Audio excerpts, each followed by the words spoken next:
When this is all over, and I think it's going to be over sooner than a lot of people think, at least I certainly hope it is, and I think it will be.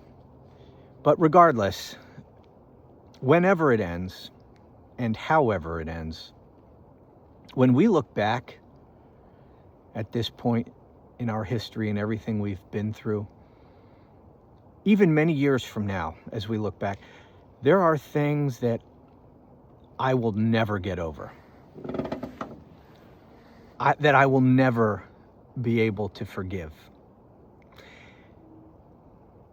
And one of those things that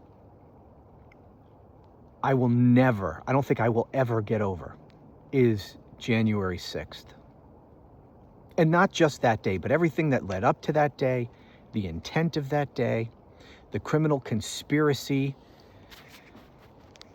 that culminated in the events of that day. That insurrection was a tactic. It was part of the strategy in the criminal conspiracy to overturn the results of the election and keep Donald Trump in power illegally.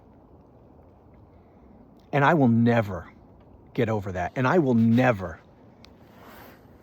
be able to forgive people. See, the thing is, I am more angry about it today than I was on January 6th. And I think the reason is because of the people who voted for him after that happened. That I will never get my mind around that. And I will never be able to forgive anyone who voted for him in 2024 after January 6th, after everything that he did to literally try to overthrow the republic. He gets rewarded for it. He gets elected again. I will never, I will never get over that. And I will never be able to forgive anyone who either voted for that, and even those people who couldn't even be bothered to vote at all. That's what so infuriates me. That's why I'm even more angry about it now than I was on January 6th and the days and weeks thereafter. We thought at that time that there's no way he comes back from this. At least many of us did. Again, I guess that was one of those times where I gave the American people more credit than they were deserving. I figured there's no way.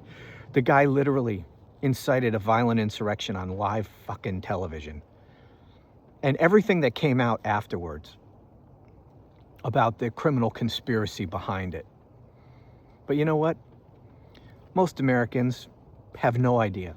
They don't actually know everything that Donald Trump did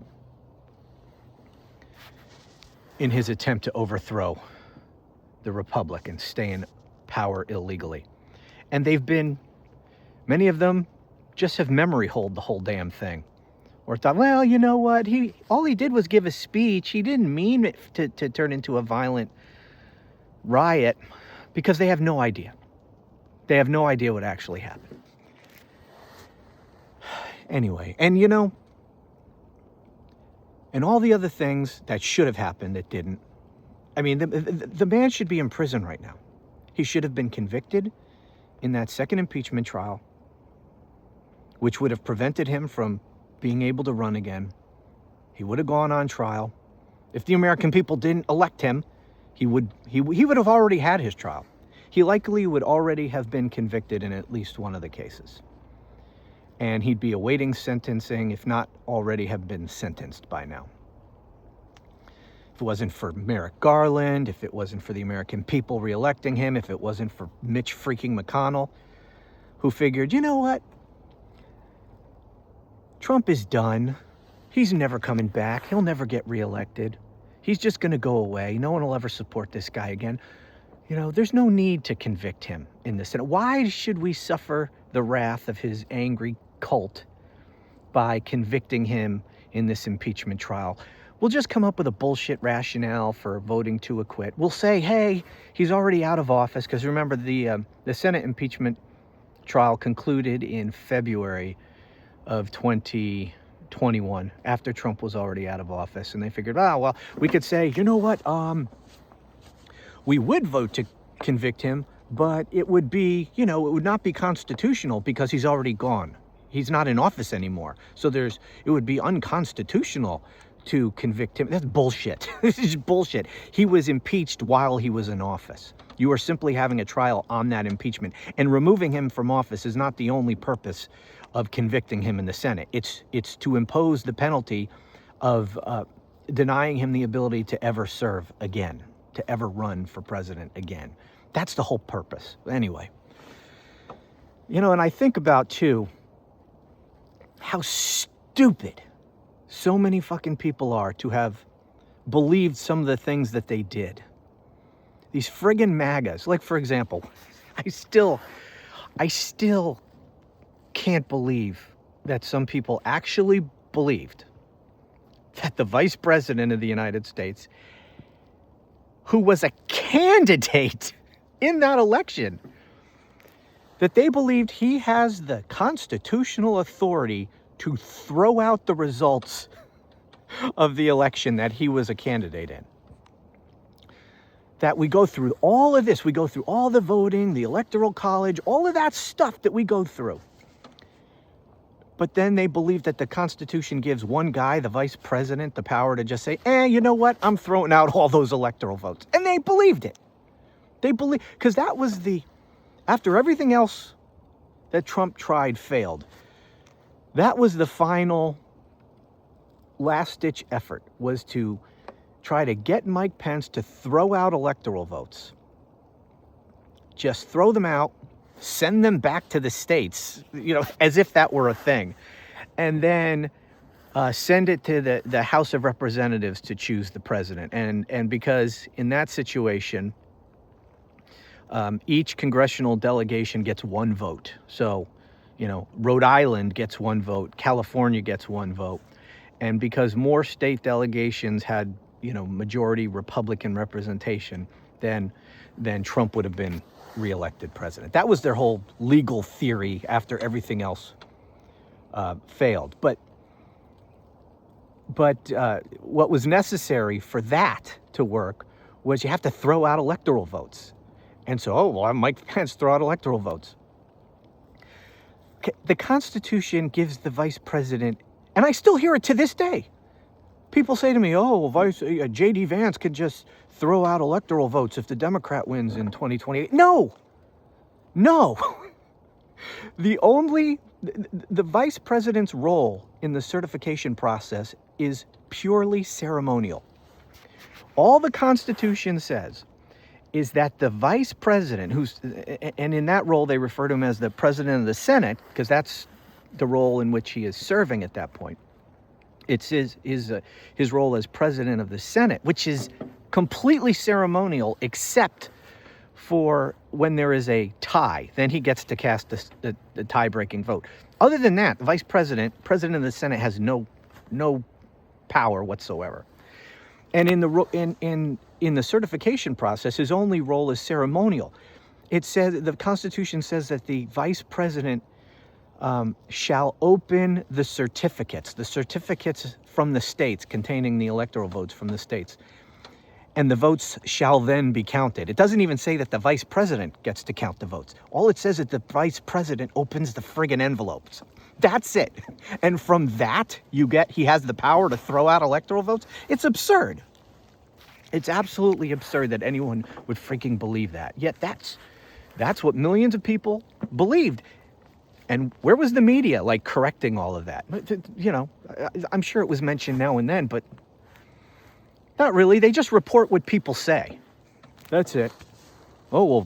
Trump says that vice president should throw out the electoral votes. Ted Cruz says the vice president should throw out the electoral votes. No fact-checking of any kind that, hey, this is fucking insane. Vice presidents can't throw out electoral votes. And you know what?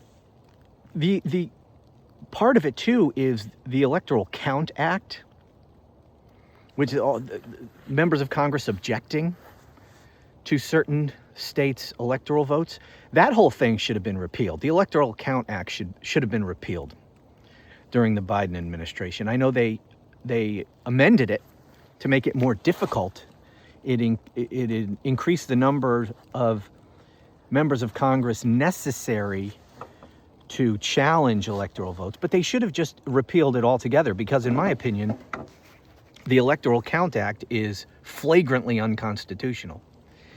It gives Congress the legal authority to challenge, and if they vote to do so, to throw out votes from the states, electoral votes. The Constitution doesn't give Congress any such authority. The Congress gives the states the power to elect the president through the Electoral College. It's the states. Congress's only role is to count the votes and just to certify the vote. That's it. They don't get to throw out or challenge electoral votes. This was a power they gave to themselves. And for that reason, it is, in my opinion, flagrantly unconstitutional. Now that issue has never been decided by the courts. It's never been litigated, the Electoral Count Act. But generally speaking, Congress is not allowed to give itself more power than the Constitution gives it. And they have no power to throw out electoral votes. So they should have just repealed the thing in its entirety. But for one final thing, I know I'm kind of all over the place, but I'm just been thinking about this today. And that is, one final thing is Mike Pence, because he gets credit for having done the right thing. He didn't go along with Trump's plan, and he didn't throw out electoral votes. And so even people who don't like Mike Pence, they gave him credit for that. He saved the republic. Bullshit. He's no friggin' hero for a couple of reasons. First off, as I said, he had no authority to do that anyway. So what if he had tried to do that? What if he opened up the certificates, which is his only power under the Constitution, and he said, you know what, I have questions about this state's elections, so I'm throwing out these electoral votes. Well, a couple of things. First, Biden could have run to court on this, and even this horrible Supreme Court, there's no chance in hell they would have allowed that to happen. They'd say, no, the vice president doesn't get to throw out electoral votes. And for those of you who are, who know a bit about constitutional law and stuff, you might be thinking, oh, well, they might have said, they would have said that's a political question and the courts are going to stay out. No, that's not a political question, because that's not a valid exercise of Congress's authority. They have no such authority at all. That's not a legit political question. There's no way. They would have said it, they would have laughed it out of court immediately. Well, they wouldn't have laughed Biden out of court. They would have said, hell no. The vice president has no authority to do that. And if you're thinking, yeah, this Supreme Court would, remember, this is the Supreme Court that threw out Trump's election challenges. They didn't even hear his lawsuits. They threw those out of court. They said, this is ridiculous. There's no way in hell they would have held that a vice president can throw out electoral votes of an election that he was a candidate in and lost. I mean, it's just friggin' absurd in the extreme. So number one, it never would have survived the courts if he tried to do that. But number two, he is just one member of the Senate in his capacity as president of the Senate. And the vice president doesn't have any authority to do anything on behalf of the Senate. So even if he tried to do that, the Senate would have just overruled him. Somebody would have made a motion for, an opinion from the Senate parliamentarian about whether or not the vice president has authority to do that. And the parliamentarian would have said, hell no, he can't do that. And then that's it. It would have been shot down. The Senate would have overruled him. It wouldn't have gone anywhere. So even if he had tried to do what Trump wanted him to do, it wouldn't have worked. But one more thing, and this nobody ever really talks about this, but he knew from the get-go, Mike Pence, that he had no authority to do this. He tried to find someone who would tell him that he could do it. He even called former Vice President Dan Quayle, who's from Indiana, Pence's home state, And Dan Quayle said, no, you have no authority to do this. Don't you even try. He even called Judge Ludig. And Judge Ludig told him the same thing. Hell no, don't you even freaking try it. It's flagrantly unconstitutional. I think maybe he would have done it because he's such a coward if someone had told him that he could. But he knew that he had no authority to do this. Did he make a public statement before January 6th that he wasn't going to do what Trump wanted him to do? No. And part of the reason why January 6th erupted, why the people there who stormed the Capitol, why they erupted, if you'll remember, all hell broke loose when Trump put out that tweet that said Mike Pence failed to do the right thing and he refused to throw out electoral votes. This is all Mike Pence's fault. That's when the mob went insane and really turned violent and all the hang Mike Pence stuff.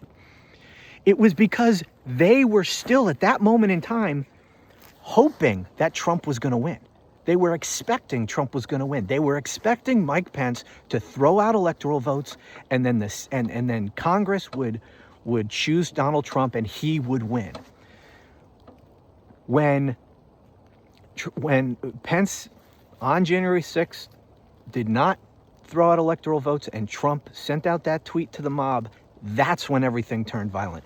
Mike Pence could have been saying for weeks, he could have gone on national TV, he could have given a speech after speech, he could have told the entire country, I am not going to do this. I have no authority to do this. None of these Trump cultists who showed up on January 6th would have had the expectation that Trump could still be president.